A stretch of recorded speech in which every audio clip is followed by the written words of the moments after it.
I've reached coast fire in my late 40s. I'd like to fully retire in 5 to 7 years. How should I invest in my taxable brokerage account to support this? So I've reached coast fire in my late 40s. I want to fully retire in how long? 5 to 7 years. 5 to 7. How should I invest in my taxable account? Yes. Well, Brian, I think, why don't we talk a little bit about, so coast fire. So when it comes to fire, the financial independence retire early movement, there's a couple different ways to do it, right? There's like barista fire, which is, hey, I'm going to sort of retire. I'm going to have a part-time job to get some additional income coming in. I'm going to do frugal fire, which means I'm going to try to get my expense footprint down as low as humanly possible and sort of live this like minimalist lifestyle. And then there's coast fire, which is more, hey, I want to have a standard of living that is reasonable, that matches kind of my standard of living while I was working. So it sounds like Kevin, if he is coast fire in his late 40s, he's done a pretty good job of building up resources by this stage, but not quite at financial independence yet, not quite able to be fully independent. There's two types of allocations that Kevin needs to pay attention to. That will be the asset allocation, and there'll be the tax location or allocation that you will have on that with the way your accounts are structured. But when we talk about the asset allocation, the way I would attack that is Kevin needs to draw 3 columns. And you can do this on a spreadsheet, Google Sheets, Excel, or you can even get nerdy enough to pull out a sheet of paper. And you're going to need to have your short-term goals, which are things that are probably less than 3 years. You're going to need to have your midterm goals, which are those 3 to 6 to 7 years. And then you need to have your what's 7 years and beyond. And then think about look back into what life is going to look at, what goals you have coming up, what big expenditures, put them in the different columns, and then you can start getting a more full picture of how much of this money is truly long-term. Because, Kevin, you're in a unique situation because you have money, especially with coast fire, and then you're in your late 40s. That's still young. So there is money there that's going to still be working for you for the next 50 years.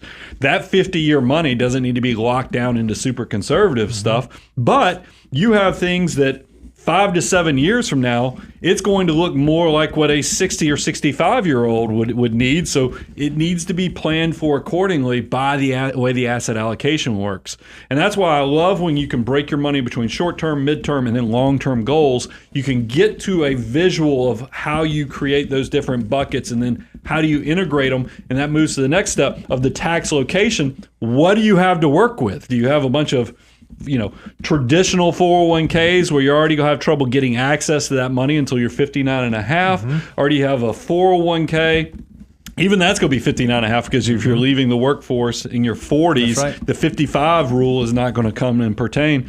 You've got to start paying attention to what those bucket structures are going to look like so you even know what you have access to. Yeah, this is one of those unique things where personal finance becomes incredibly personalized, and your unique journey is going to be unique to you. It's going to be unique to your account structure, your time horizon, the size of your portfolio, your goals.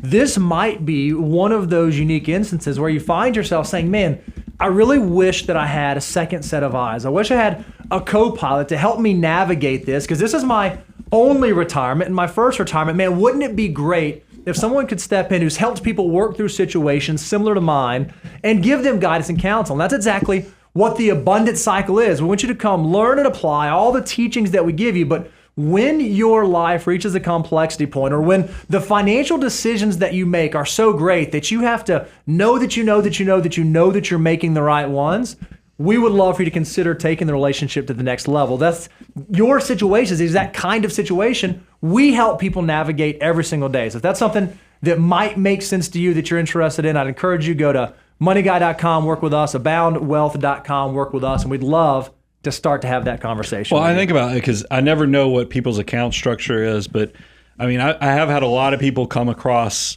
my desk to where they're rich on paper, but it's all retirement assets. It's hard money to get to. And the access to the money is much harder than people realize.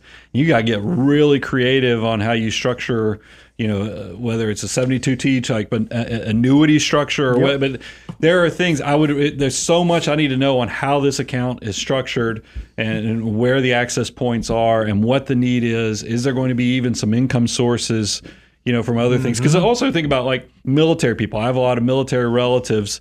They start pulling in pensions, because you go into the military at 18, you do your 20 plus years, you could be 38 to 45 and start having pension money come in. There's all kind of cool things that you just need to know what you're working with. And it is, Bo's exactly right. I hate, because I like giving answers, but if I don't know all the variables, I can't give you everything because I have to make it personal finance. And this is definitely personal answers.